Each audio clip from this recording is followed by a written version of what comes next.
자, 여러분, 이번 시간에는 우리 유통정보 보도록 하겠습니다. 자, 유통 마케팅 때 말씀드렸던 것과 별반 다르지 않아요.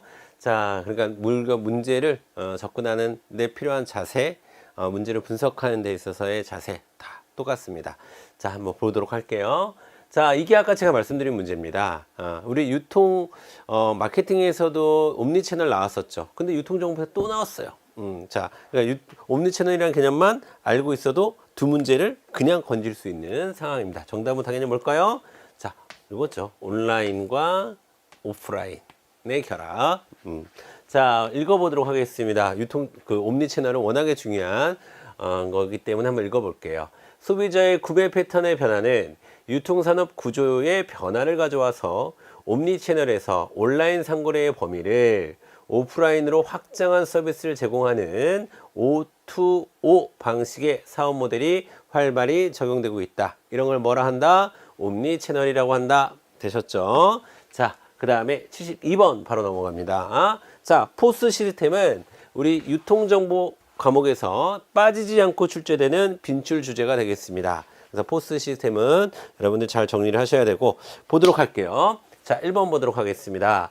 상품 계산을 위해서 판매원이 상품 정보를 등록하는 시간을 단축해 주죠. 그래서 고객들이 대기 시간을 단축할 수 있습니다. 여러분 옛날에 포스 시스템을 사용하지 않았을 때는 다 가게들에서 뭘 사용했냐면 장부를 썼어. 장부를. 그러니까 얼마나 고객이 오래 기다렸겠어요. 그죠? 자, 그런데 이제 포스 시스템이 자동적으로 기록을 해주고 또 가격도 알려주고 하니까 얼마나 좋겠습니까? 자, 그래서 유통업체가 포스 시스템을 도입해서 얻을 수 있는 첫 번째 효과로는 당연히 고객 대기 시간 단축입니다. 그 다음에 2번 볼게요.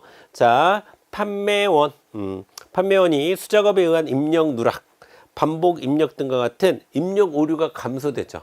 이건 바코드만 찍으면 되는 거니까. 그쵸? 자, 그 다음에 3번. 자, 이 포스 시스템은 자동 발주 시스템. 자, 우리 흔히 EOS라고 하는데, 이 자동 발주 시스템과 연계되어 있어서요.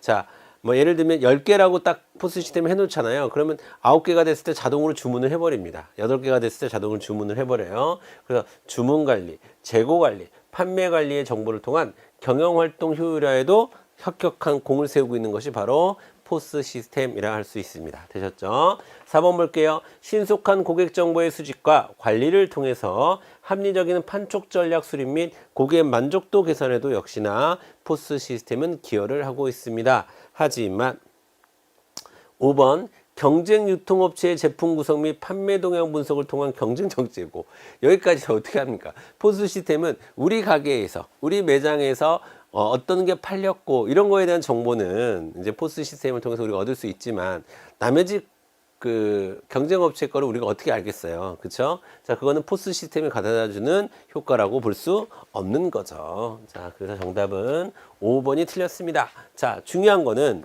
5번이 틀렸다는 걸 아는 것보다 자, 1번부터 4번까지를 잘 정리하셔서 이게 포스 시스템에서 항상 출제되는 포인트구나 라는 것을 여러분들이 챙기시는 문제가 되었으면 좋겠습니다. 아시겠죠? 자, 그러면 73번 좀 새로운 용어가 나왔는데 상식적으로 그렇게 어렵지 않습니다. 왜? 문제에 다 답을 알려주고 있기 때문에. 자, 보세요. 다 새로운 건데, 자, 보세요. 자, 기억은 유행에 관심이 많고 소비를 키워드 나왔죠. 뭐처럼? 놀이처럼 플레이 한다는 겁니다. 그쵸? 플레이 한다는 거예요. 사람을 지칭하는 용어로서 생산적인 소비자를 일컫는 프로슈머에서 한 단계 진화하여 참여와 공유를 통해서 개인의 만족과 집단의 가치를 향상시키는 능동적인 소비자를 말한다. 자, 이런 걸 우리가 뭐라고 하냐면 이런 걸 우리가 플레이슈머라고 얘기합니다. 플레이슈머.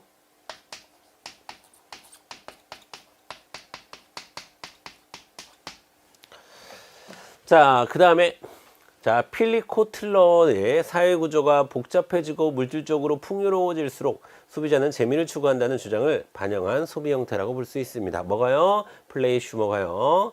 자, 그 다음에 자, 니은 에너지를 소비도 하지만 생산도 한대요. 뭐를? 에너지를 생산한대. 자, 우리가 생산하면서 생산자 역할도 하면서 소비자 역할을 하는 걸 뭐라고 하죠? 위에 있죠? 프로슈머라고 합니다. 프로슈머. 근데 이제 에너지를 생산도 하고 소비도 하니까 이걸 우리가 에너지 프로슈머라고 얘기합니다. 자, 이렇듯 여러분 제 아무리 새로운 개념의 문제가 나온다 하더라도 우리가 충분히 상식적으로 유추할 수 있는 정도 수준에서 새로운 용어가 나오는 거예요. 그러니까 너무 걱정하지 마시고 자, 이 정답은 자, 좀 더 읽어보겠습니다. 중요한 개념이니까 스마트 그리드가 구축되면 일반 가정이나 사무실에서도 소형 발전기라든가 태양광이라든가 풍력 등을 이용한 신재생에너지를 생산하고 사용한 후 여분을 거래할 수 있다. 그걸 우리 뭐라고 부른다? 에너지 프로슈머라고 부른다. 되셨죠? 자, 74번 가겠습니다. 자, 아래 글상자의 기업과 니은에 해당하는 각각의 용어로 가장 옳은 것은, 자, 이건 경제학 개념인데요. 잘 보세요, 여러분. 전통적인 경제학에서는 기업의 생산활동은 주로, 기업의 생산활동은 주로 기억이 주로 적용된다고 가정하고 있다라고 합니다. 자, 원래의 경제학은, 자,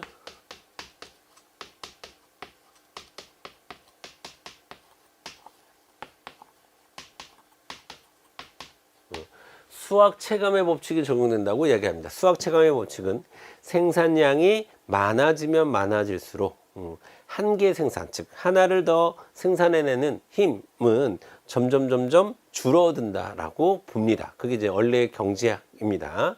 자, 예를 들어서 기계를 10명에서 한 대를 생산했는데 11명이 됐다고 해서 좀 더 생산할 수 있는 건 아니다라는 얘기예요. 그게 이제 수학 체감의 법칙인데, 그런데 정보사회에 들어오면서 컴퓨터 산업을 포함한 정보통신 산업 분야에서는 이러한 현상이 적용되지 않고 있다. 오히려 자, 그럼 수학 체감의 법칙의 반대 개념이겠죠.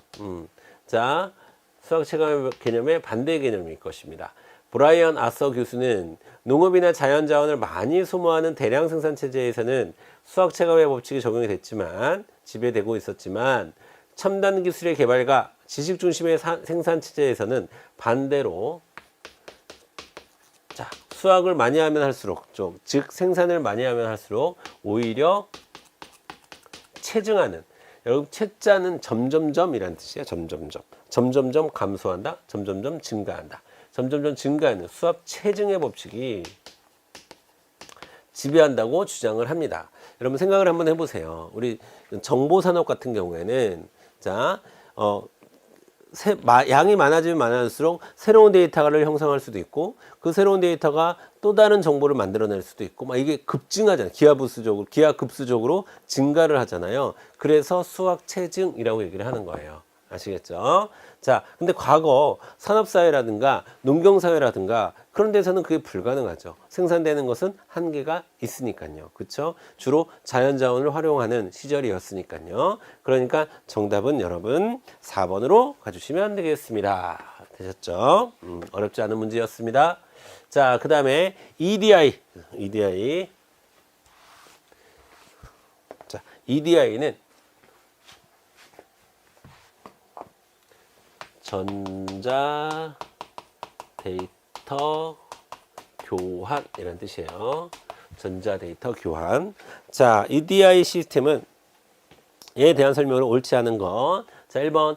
EDI 시스템은 데이터를 효율적으로 교환하기 위해 전자문서 표준을 이용해서 데이터를 교류하는 시스템이다. EDI의 개념을 잘 정리하고 있네요. 1번에서 맞는 말입니다. 자, 1번 잘 여러분 챙겨두시고, 그 다음에 2번 보겠습니다. EDI 시스템은 기존 서류 작업에 비해서 문서 입력의 오류를 줄여주는 장점이 있죠.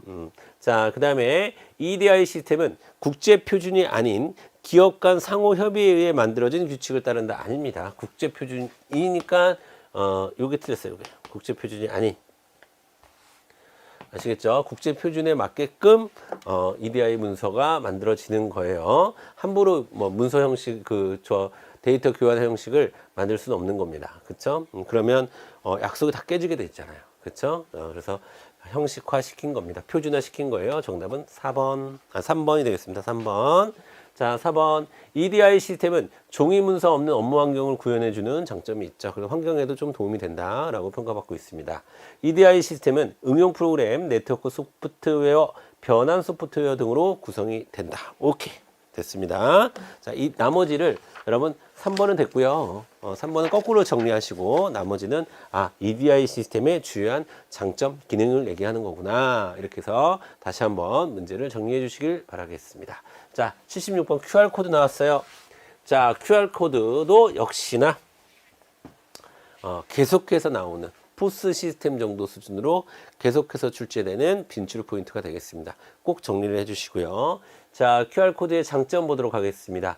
작은 공간에서 인쇄도 가능해요. 보통 우리가 요즘에 이제 그 코로나 백신 맞은 거 QR코드로 하잖아요. 굉장히 조그맣죠. 자, 그 다음에 방향에 관계없이 인식이 가능해요. 자, 그 다음에 바코드에 비해서 많은 용량의 정보를 저장할 수 있다. 자, 맞고요. 이게 제일 중요한 겁니다. 자, 바코드에 비해서 상대적으로 많은 양의 정보를 저장할 수 있는 게 QR코드의 장점 중에서도 가장 중요한 장점이라고 볼 수 있습니다. 자, 그 다음에 QR코드는 뿐만 아니라 훼손에 강하며 훼손 시 데이터 복원할 수 있는 힘도 강합니다. 아시겠죠? 자, 그러면 1번서부터 4번까지가 QR코드의 장점으로 여러분 정리해 두시면 되겠죠?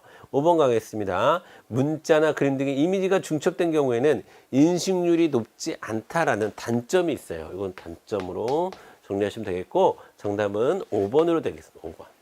자, 상대적으로 제가 봤을 때는 유통 마케팅보다 유통 정보가 이번 시험에서는 좀 쉽게 나왔습니다. 그렇죠? 새로운 용어도 별로 안 나왔고 좀 쉽게 나왔어요. 그러니까 자, 그런 쉽게 나오면 쉽다 이렇게 문제 풀고 마시지 마시고 쉽게 나왔다는 얘기는 주요한 개념을 잘 정리하고 있다는 뜻이기도 합니다. 그래서 빈출 주제에 대한 정리가 문제만 여러분들이 문제로만 공부해도 정리될 수 있을 정도로 기본적인 내용들을 충실히 담고 있는 문제들이 많이 나왔다라는 의미예요. 그러니까 문제를 통해서 공부하기에는 훨씬 더 좋은 거죠. 자, 그래서 정답은 5번으로 1번과 4번 정리 잘 해주시고요. QR코드의 장점으로 정리 잘 해주시고 그 다음에 정답은 5번으로 가주시면 되겠습니다. 되셨죠? 자, 77번 보도록 하겠습니다.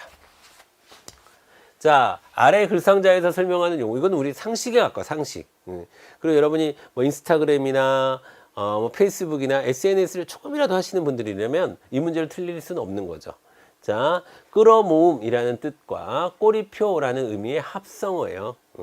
자, 그리고 태그가 꼬리표잖아. 그치? 자, 그 다음에 특정 단어 앞에 샵 표시를 다 좋죠. 여기서. 샵 표시를 사용하며 그 단어와 관련된 내용물을 묶어주는 기능을 합니다. 자, 그만 읽어도 되겠죠. SNS 마케팅에서 잘 활용된다. 해시태그가 되겠습니다. 해시태그. 자, 이거는 이거는 거의 틀리지 않았으리라 저는 생각이 드는데요. 자, 물론 새로운 문제지만 이건 그렇게 어렵지 않은 문제가 되겠습니다. 자, 그 다음에 데이터 마이닝, 이것도 마찬가지예요. 자, 데이터 마이닝도 빠지지 않는 빈출 주제입니다. 자, 그리고 데이터 마이닝의 기본적인 내용들을 담고 있다라고 보시면 되겠습니다. 자, 1번 볼게요. 추정.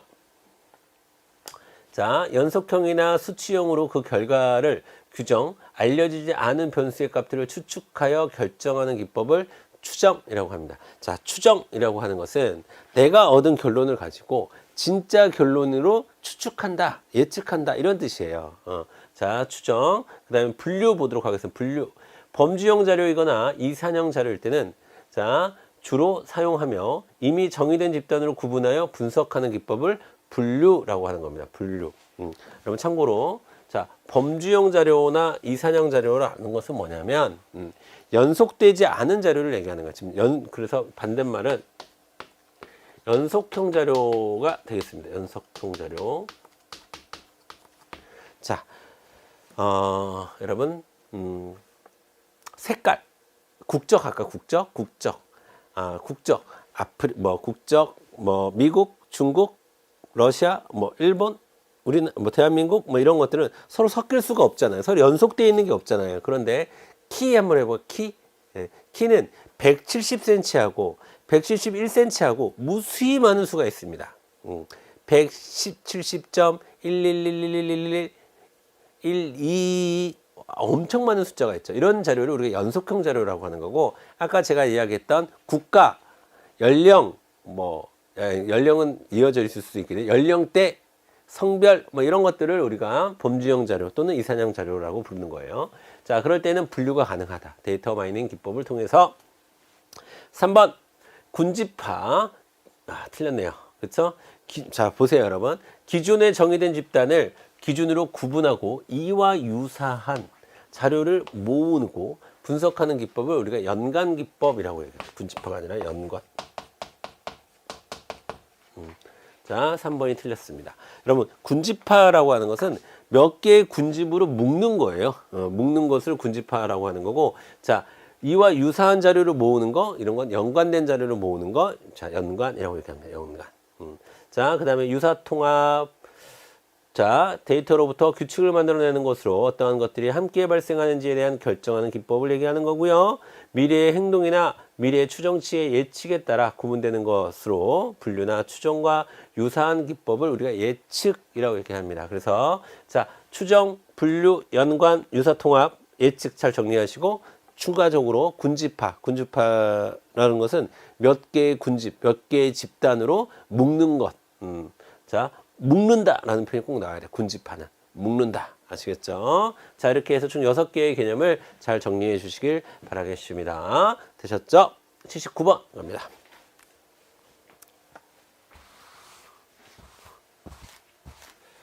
자, 이것도 새로운 용어인데, 예. 자, 데이터 수집과 활용을 통해서 데이터 경제를 가속화하기 위한 대책으로 2020년 정부가 발표한 디지털 뉴딜 사업에는, 자, 정답은 데이터댐이 되겠습니다. 여러분, 데이터댐. 데이터댐이라는 개념이 들어가 있습니다. 자, 데이터댐은 우리나라의 유무용 자산이나 문화유산, 국가행정정보 등의 공공정보를 데이터화해서 수집, 보관하고, 자, 우리가 댐에 물을 저장하듯이 필요한 곳에 사용할 수 있도록 하는 것을 우리가 데이터댐이라고 얘기합니다. 자, 2번 여러분 DW 있죠. DW. 국가 DW. 요거는 국가 데이터 웨어하우스라는 거예요. 국가 데이터 웨어하우스라는 거고, 빅데이터 프로젝트, 대한민국 AI, 빅데이터 프로젝트 다 아시죠? 빅데이터. 좀 이따가 문제도 있습니다. 자, 그 다음에 대한민국 AI는 대한민국 인공지능이라는 개념이고, 디지털 트윈, 여기서 제일 중요한 개념은 사실 요겁니다, 여러분. 요거. 디지털 트윈. 자, 디지털 트윈만 제가 좀 정리를 좀 해드릴게요. 자, 디지털 트윈은 실제, 자, 우리가 예를 들어서 자동차를 생산하기 위한 실제 기계, 장비가 있을 거 아니겠습니까? 자, 실제 장비와 실제 장비나 공간을, 자, 디지털 세계에서 혹은 가상 세계에서, 디지털 세계에서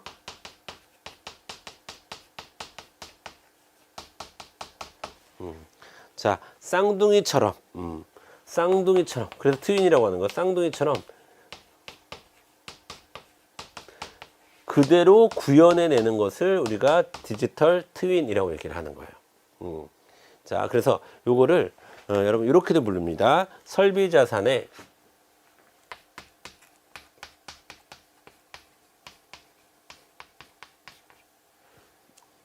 자, 설비 자산의 디지털 백본이다.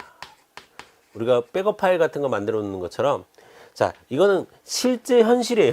현실에 있는 장비를, 자, 디지털 세계에서 그대로 구현해 내는 겁니다. 쌍둥이처럼. 자, 그런 걸 디지털 트윈이라고 얘기하는 거예요. 요거는 꼭 알아두시길 바라겠습니다. 자, 그 다음에 80번 갑니다. 80번 할게요. 80번. 자, 오늘날 공급사슬도 여러분 아주 자주 나오는 빈출 주제가 되겠습니다. 자, SCM. 자, 오늘날 공급사슬 관리는 IT의 지원 없이 작동할 수 없습니다. 맞아요. 자, 그리고 공급사슬 관리에 일어난 주요 변화를 옳지 않은 것은 이라고 되는데, 자, 공급사슬로 인해서 1번 공급자 중심에서 고객 중심으로의 변화가 일어났습니다. 근데 중요한 말이죠. 공급자 중심에서 고객 중심으로. 자, 비용보다는 유연한 대응력, 즉 민첩력이 핵심 요인으로 등장하고 있다.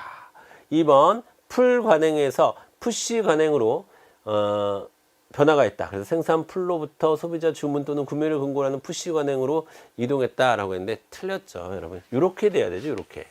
예. 여러분, 푸시라는 것은 유통업체에게 자꾸 푸시해서 밀어내는 거예요, 팔려고. 그 다음에 제조업자가 자신 본연의 매력으로 소비자를 고객을 잡아 당기는 겁니다. 그러면, 공급 사슬 관리는 어떤 변화가 일어났을까요? 과거 푸시 관행.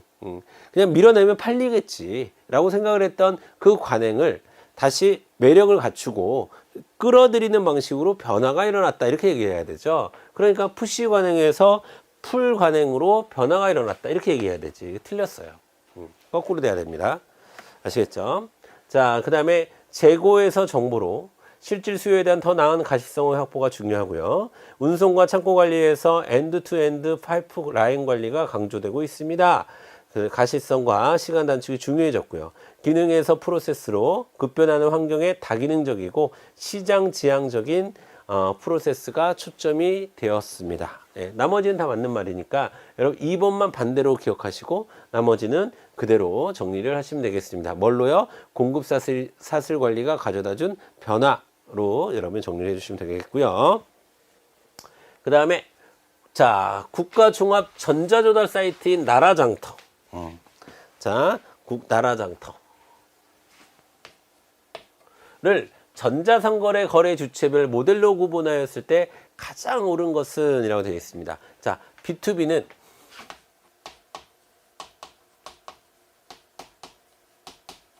기업과 기업이 거래하는 걸 얘기하는 거죠. 기업과 기업의 온라인 거래 B2B라고 얘기하고, 여러분 G2B는 뭐예요? G2B. 예. 자, G2B는 정부와 기업이, 거버먼트, 정부와 기업이 연결되는 거니까, 자, 정답은 2번으로 가셔야겠네. 그쵸? 정답은 2번입니다. 자, 나라장터에서는, 기업들이 참여해서 정부에게 필요한 것들을 이렇게 제공하는, 그걸 우리가 조달이라고 해요, 조달.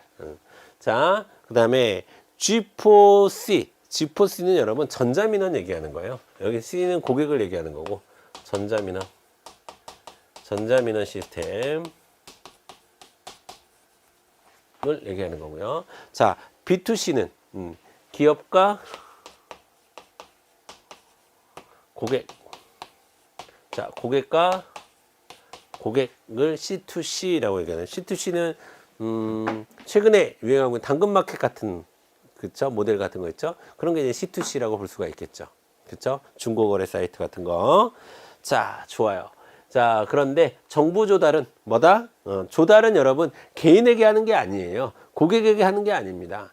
자, 기업에게 하는 거예요. 누가? 정부가. 그러니까 G2B라고 얘기를 해야 되겠죠. 되셨죠? 여기서 비즈니스는, B는 비즈니스라는 뜻으로 기업을 의미하는 겁니다. 자, 되셨죠? 자, 그 다음에 암호화 방식이 출제가 됐는데요. 자, 여기서 중요한 것은 대칭키 암호화 방식이라는 겁니다. 대칭키. 자, 대칭키 암호화 방식은 이건 뭐 단순 암기를 하셔야 되는 부분이고요. 부분이고. 자, 여기서 틀린 것은 4번이죠. 4번. RSA. 그쵸? RSA는 대칭키 암호화 방식이 아니라 공개 키와 개인 키. 공개 키와 개인 키의 세트 암호화 방식을 얘기하는 거예요. 세트 암호화 방식. 방식을 얘기하는 겁니다. 그래서 자, 4번이 대칭키와는 연관이 없는 거고요. 그 다음에 또 공급사슬 관리의 정보기술 나왔습니다. 자, 적절성이 가장 낮은 건 뭐냐? 낮은 건, 자, 여러분 3번으로 가주시면 되겠습니다. 3번. 자, 프라이빗 브랜치 익스체인지 시스템이 되겠고요. 이것도 여러분 단순 암기를 할 수밖에 없습니다. 자, 시간관리상 설명 좀 넘어갈게요. 자, 84번 보겠습니다. 자, 지식 경영을 위한 자원으로서 자, 지식을 체계화하기 위해 다양한 분류 방식을 활용해 볼 수 있는데요. 다음 중 분류 방식과 그 내용에 대한 설명으로 가장 옳지 않은 것은, 자, 볼게요. 1번 도서관형 분류, 알파벳이나 기호로 하는 분류. 뭔 말인지 아시겠죠? 우리가 도서관 가면은, 자, 우리나라 뭐 기역, 뭐 니은 쭉, 디귿 쭉 이런 식으로 책 제목에 따라서 이렇게 분류가 되어 있죠. 아니면 뭐 책의 유형, 뭐 소설, 에세이, 뭐 사전, 뭐 이렇게 분류별로 되어 있고, 이런 것을 우리가 알파벳이나 기호로 하는 분류를 도서관형 분류라고 얘기하고요. 그 다음에 2번 보겠습니다. 자, 계층형 분류라고 하는 것은 대분류, 중분류, 소분류로 이렇게 계층을 나눠서 분류를 하는 것을 계층 분류, 계층형 분류라고 얘기하는 겁니다. 인과형 분류, 원인과 결과 관계, 인과라는 말이 원인과 결과라는 뜻이잖아요. 원인과 결과 관계로 분류한다. 그다음에 요인 분해형 분류. 자, 의미 네트워크에 기반하여 공간적으로 의미를 구성한다. 이거는 요인 분해형 분류가 아니죠.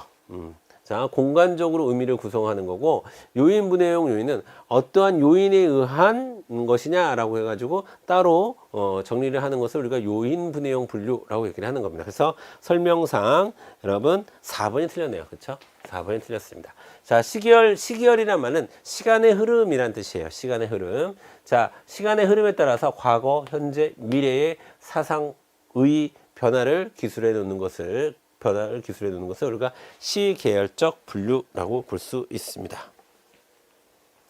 공간형 분류라고 볼 수가 있겠죠. 4번 같은 경우에는 설명이 틀렸고요. 자, 그다음 85번, 이거는 여러분 단순 암기로 우리 시험에서 영어로도 출제됐고요. 영어로도 출제됐고 진짜 거의 똑같이 나와요. 똑같이 또 빅데이터의 핵심 기술 3가지 뭐냐, 핵심 특성 3가지 뭐냐, 이거는 똑같이 나옵니다. 똑같이. 그래서 규모, 볼륨이라고 하죠. 그 다음에 속도, 그 다음에 다양성, 요 3가지 다 V로 시작하는 거예요. 자, 그래서 3V라고도 얘기하는데 규모, 속도, 다양성. 자, 규모, 볼륨, 그 다음에 속도, velocity 정도가 될 거예요. velocity. 그 다음에 다양성, variety. 그래서 3V라고 얘기합니다. 3V. 그래서 이거는 여러분 단순 암기로 꼭 외우고 계셔야 돼요. 뭐는요? 빅데이터의 3가지 특징, 3대 특징 3가지는 꼭 암기가 필요한 부분이 되겠습니다. 되셨죠? 그 다음에 86번 넘어가 보도록 하겠습니다. 86번. 자, 고객관리. 고객관리를 위해서 인터넷 쇼핑몰을 운영하는 A사는 웹 로그 분석을 실시하고 있어요. 자, 아래 글상자의 가로 안에 들어갈 용어로 가장 옳은 것은 이라고 되어 있는데, 자, 방문자가 웹 브라우저를 통해서 웹사이트에 방문할 때 브라우저가 웹서버에 파일을 요청한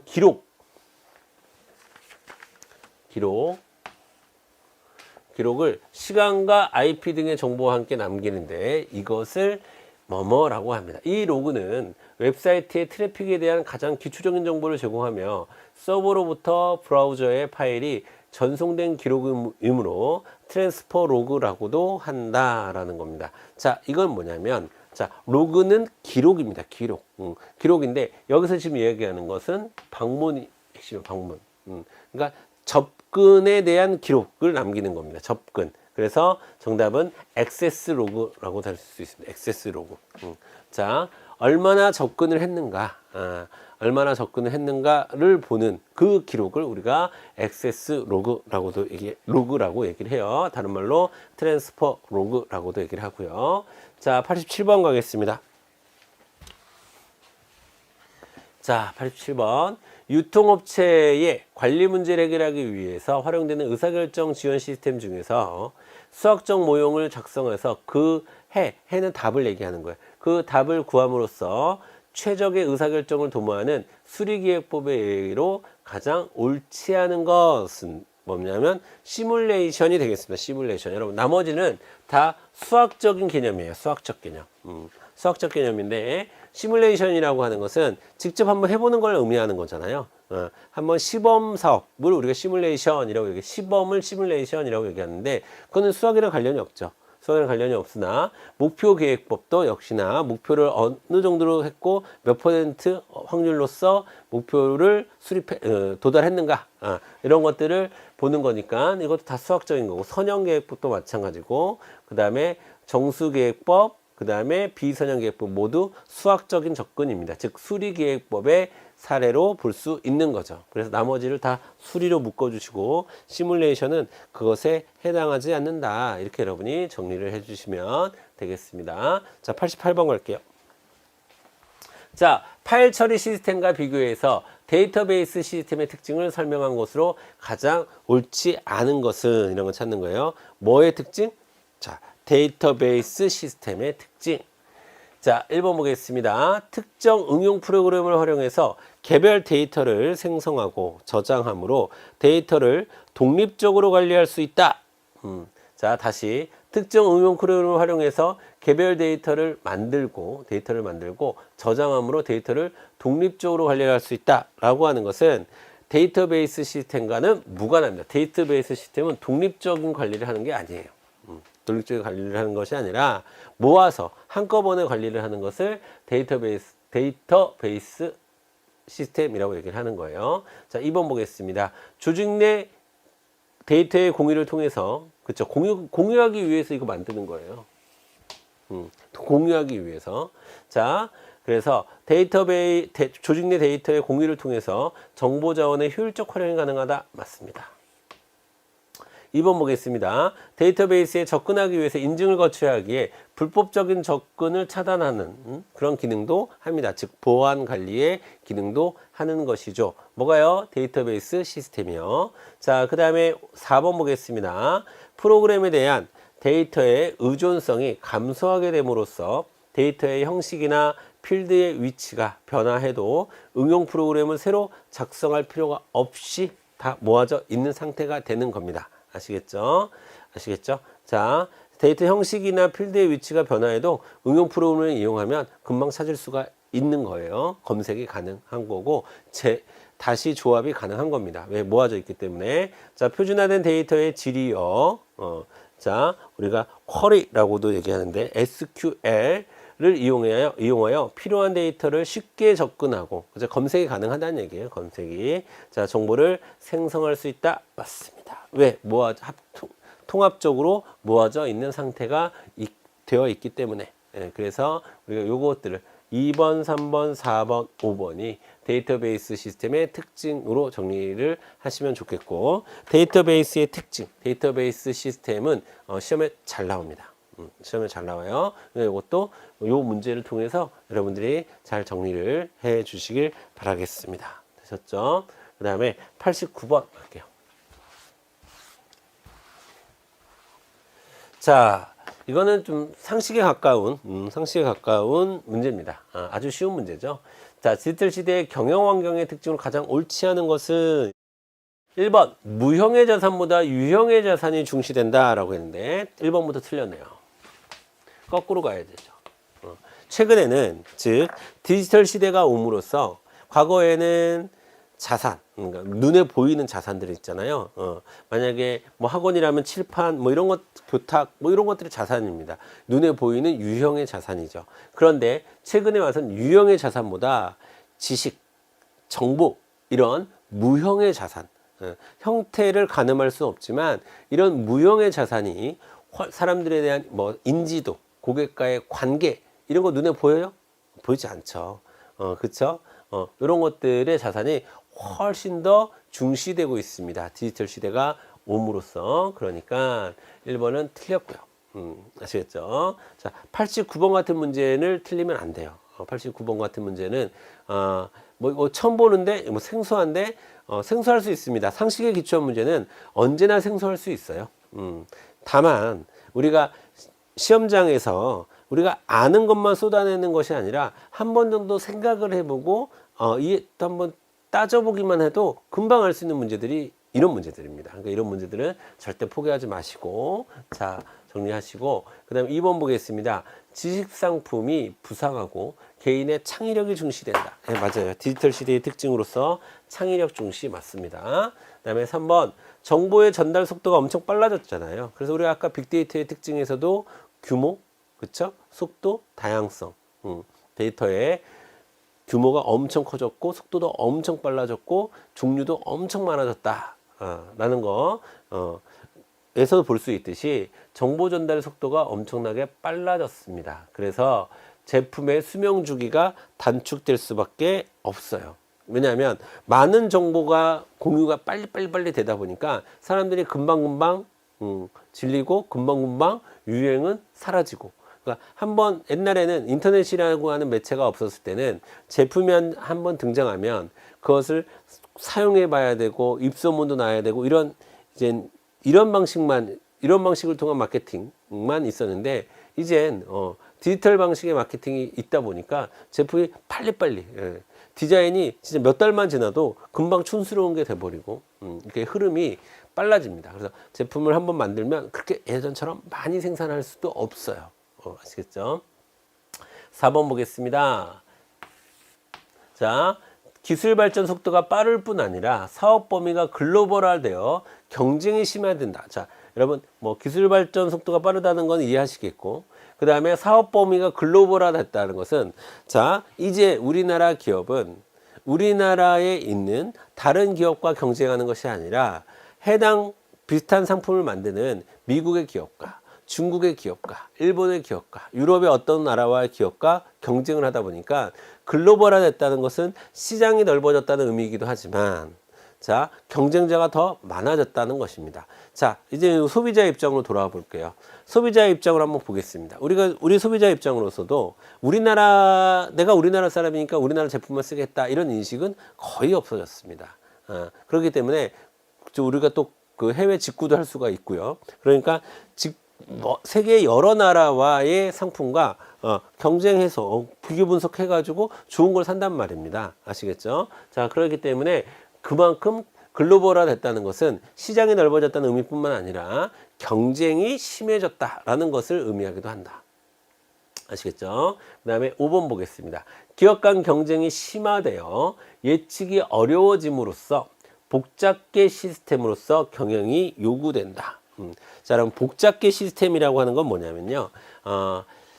과거에는 인과관계를 중심으로 시스템이 만들어졌다. 즉 원인이 있으면 결과가 있고, 근데 이제는 하나의 원인이 아니고 하나의 결과가 아니고 또 예측하지 못했던 원인 결과가 발생을 하는 거예요. 우리가 흔히 나비 효과라고 하는데, 뭐 아프리카에서 나비가 날면 우리나라에서 비가 올 수도 있는 거고요. 뭐 그런 식으로 너무나 연관관계가 촘촘히 맺어져 있으니까 그런 그거를 이제 분석해내는 방식을 우리가 복잡계 시스템이라고 얘기하거든요. 아시겠죠? 자, 이거는 뭐 과학적인 용어니까 여러분들이 좀 알아두시고 그냥 너무 또 깊게 들어가시면 안 되고, 예전에는 인과관계 중심의 시스템을 이해를 했다면 지금은 너무나 많은 원인, 너무나 많은 결과, 또 너무나 많은 상호 영향관계가 맺어져 있다 보니까, 그쵸?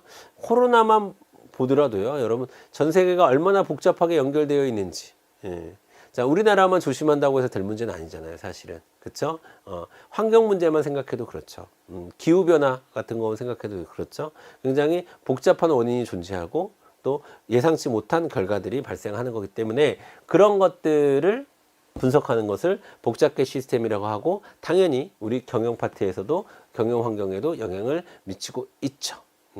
자, 그래서 디지털 시대의 경영 환경의 특징으로 나머지 4개를 잘 또 여러분이 공부를 하시고, 자, 1번은 반대다. 무형의 자산이 훨씬 더 중요해졌다. 정보와 지식, 관계 이런 것들이 훨씬 더 중요해졌다. 이렇게 보시면 되겠습니다. 자, 마지막 문제 같이 볼게요. 90번 문제 보도록 하겠습니다.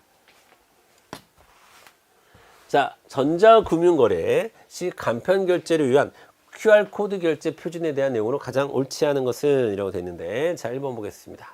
자, 고정형 QR 발급 시에 별도 위조나 변조를 방지하기 위해서 특수 필름을 부착한다거나 잠금 장치를 설치한다거나 이런 것들을 갖춰야 된다. 네, 맞아요. 네, 맞습니다. 그래야 우리가 간편 결제를 할 때 QR코드를 이용할 수 있는 거죠. 그쵸? 그 다음에 변동형 QR은 보안성 기준을 충족한 앱을 통해 발급하며 위변조 방지를 위해서 1분 이내만 발급이 유지되도록 규정한다라고 했는데, 자, 요 부분이 틀렸네요. 요 부분이 틀렸습니다. 자, 2번이 틀렸고요. 2번이 틀렸고, 자, 변동형 QR이 아니라 여러분, 자, 고정형 QR이 위 변조를 방지하기 위해서 1분 이내만 발급이 유지되도록 규정한다. 이렇게 바뀌어야 되겠죠. 자, 그 다음에 3번 보겠습니다. 자체 보안 기능을 갖추어야 하면, 정답은 2번으로 가주시고요. 자체 보안 기능을 갖추어야 하며 민감한 개인 신용정보 포함을 금지하고 있다. 맞아요. 자, 그렇죠. 그렇게 해야 우리가 결제의 수단으로서 QR코드를 사용할 수 있는 겁니다.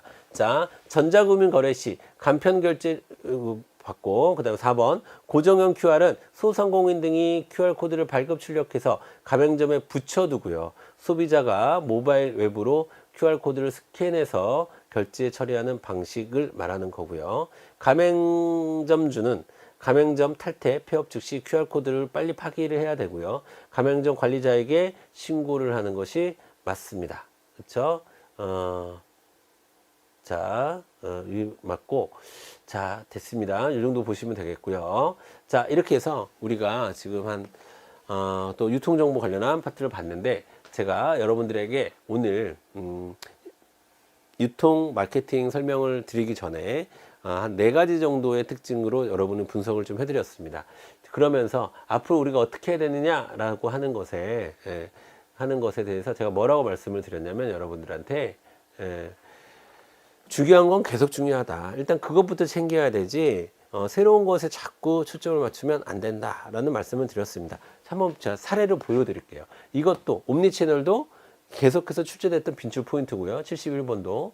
그 다음에 포스 시스템 말할 것도 없고, 그 다음에, 자, 요거는 새로운 문제인데 충분히 상식에 접근해서, 여기 안에 들어가 있잖아요. 놀이처럼 즐긴다. 플레이슈머, 뭐 이런 것들. 그 다음에, 자, 요것도 뭐, 이거는 글쎄요. 자주 나온다기보다는 나온 바는 있겠으나, 자주 나온다기보다는 그래도 충분히 좀 알 수 있는, 우리가 짐작이 가능한 그런 문제라고 좀 볼 수 있어요. 이것도 상식에 기초한 문제라고 볼 수가 있고요. EDI 시스템 많이 나오는 거고요. QR코드 장점 뭐 수없이 나오는 거고, 이것도 새로운 문제지만 우리가 일상생활에서 많이 쓰는 거기 때문에 충분히 맞춰야 되는 거고, 데이터 마이닝도 많이 나오는 거고요. 그러니까 이것도 좀 새로운 문제지만 이런 것들을 우리가 잘 챙겨둘 필요가 있어요. 이런 것들은. 그래서 제가 아까 디지털 트윈과 관련해서 조금 더 자세하게 여러분에게 말씀을 드린 겁니다. 자, 공급사슬 관리. 자, 그 다음에 이거 B2B, G2B 이것도 많이 나와요. 이것도 많이 나오는 겁니다. 자, 그 다음에, 뭐 이런 것도 마찬가지고요. 암호화 방식은 많이 나오진 않는데 이번에 나온 거고. 자, 그 다음에 지식경영 분류 이것도 많이 나오는 건 아닌데 최근에 좀 나온 거고. 이거는 뭐 똑같은 형식으로 문제가 많이 나오는 거고요. 자, 그 다음에, 이것도 많이 나오는 건 아니네요. 그런데, 보면 또 데이터베이스 시스템 많이 나오는 거고요. 그 다음에 디지털 시대의 경영 환경 이것도 상식에 기초한 거지만 많이 나온다라고 볼 수가 있고요. 자, QR코드는 뭐 말할 것도 없고. 그러니까 기본적으로 빈출 주제의 빈출 주제의 비중이 한 7, 80%는 되는 거예요. 아시겠죠? 그리고 나머지는 상식에 맞게 한다라는 방식, 그런 마인드로 여러분이 접근을 해 주시면 좋겠습니다. 자, 여러분 시험 보느라고 정말 고생이 많으셨고요. 자, 이번 해설 강의가 여러분들이 시험을 잘 정리하고 또 새롭게 유통관리사 시험에 도전하고자 하시는 분들에게 조금이라도 도움이 되었으면 좋겠습니다. 여러분 수고하셨고요. 자, 중요한 건 이론을 잘 정리하는 거고 빈출 주제를 잘 정리하는 것이다. 그거 잊지 마시고 그리고 나서 문제 좀 풀어보면 돼요. 문제 좀 반복해서 풀어보면 충분히 여러분들이 합격하실 수 있다라고 생각이 듭니다. 여러분 수고하셨고요. 또 다음 기회에 또 뵙도록 하겠습니다. 또 뭐 이론 수업이라든가 뭐 빈출 특강이라든가 다양한 방식으로 또 여러분들의 합격에 도움을 드리도록 하겠습니다. 감사합니다, 여러분.